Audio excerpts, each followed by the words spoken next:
से हमेशा खुश रहिए। I am JVN Dr. Vishal Saxena, Associate Professor in Mathematics and Statistics in Jayoti Vidyapeeth Women's University, Jaipur. Today I am going to discuss about the module Study of Statistical Data Analysis. This module is a part of the course Quantitative and Statistical Techniques under the program of PhD coursework. So first we see the definition of data collection. Data collection is a systematic approach to gathering and measuring information from a variety of sources to get a complete and accurate picture of an area of interest. Data collection enables a person or the organization to answer relevant questions, evaluate outcomes and make predictions about the future probabilities and the trends. Accurate data collection is very essential, and it is essential to maintaining the integrity of research, making informed business decisions and ensuring quality assurance. For example, in retail sales, data might be collected from mobile applications, website visits, loyalty programs and online surveys to learn more about customers. So now we divide the data in two types, primary and the secondary data. So there are many ways of classifying the data. A common classification is based upon the collected data. The first we see the primary data. Data collected by the investigator himself or herself for a particular purpose or the specific purpose is called a primary data.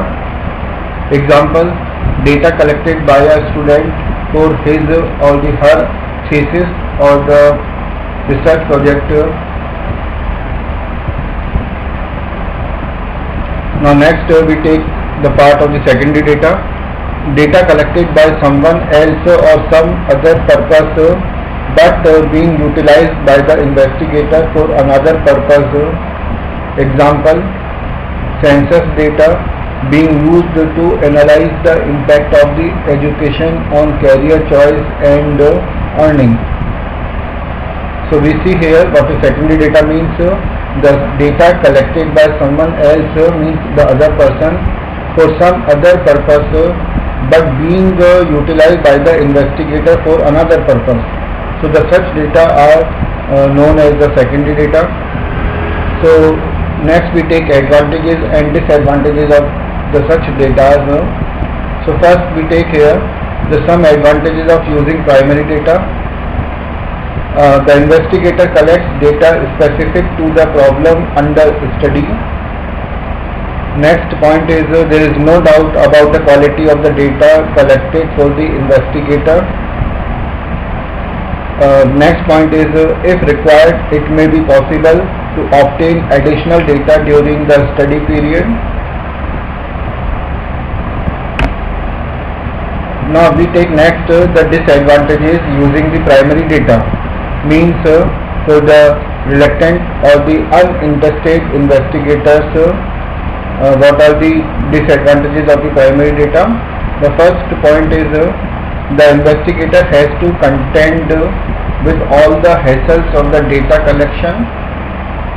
Like first point is deciding why, what, how, when to collect. Next is getting the data collected personally or through others. The next point is finding and dealing with the finding agencies. And next and the last point of this is ethical considerations, consent permissions, etc. So these are the disadvantages of the using primary data in the first point. The second point of the disadvantage is ensuring the data collected is of a high standard. So in this, the first we take the first point is all design data is obtained accurately and in the format it is required in. The next point is there is no fake or the cooked up data, and next is unnecessary and or the unless data has not been included,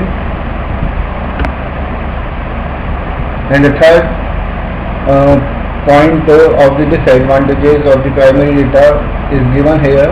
Cost of obtaining the data is often the major expense in studies. So next we take the part of the advantages of using secondary data. So the data are already there, no hassles of data collection, it is less expensive, and the investigator is not personally responsible for the quality of the data because it was investigated by the other person. Now next we take some disadvantages of using secondary data. So here we take the investigator cannot decide what is collected if specific data about something is required, for instance, and one can only hope that the data is of good quality. Just in this part here, only one can hope the data is of good quality because the data is discovered by the other person. Obtaining additional data or the even clarification about something is not possible. Now next is data collection methods. In statistics, the data collection is a process of gathering information from all the relevant sources to find a solution to the research problem. It helps to evaluate the outcome of the problem. The data collection methods help a person to conclude a solution for the relevant question. Most of the organization uses data collection methods to make assumptions about future probabilities and the trends. Once the data is collected, then it is necessary to do the data organization process. The main sources of the data collection methods are data. Data can be classified into two types, namely primary data and the secondary data. So now we take the methods for the collection of primary data.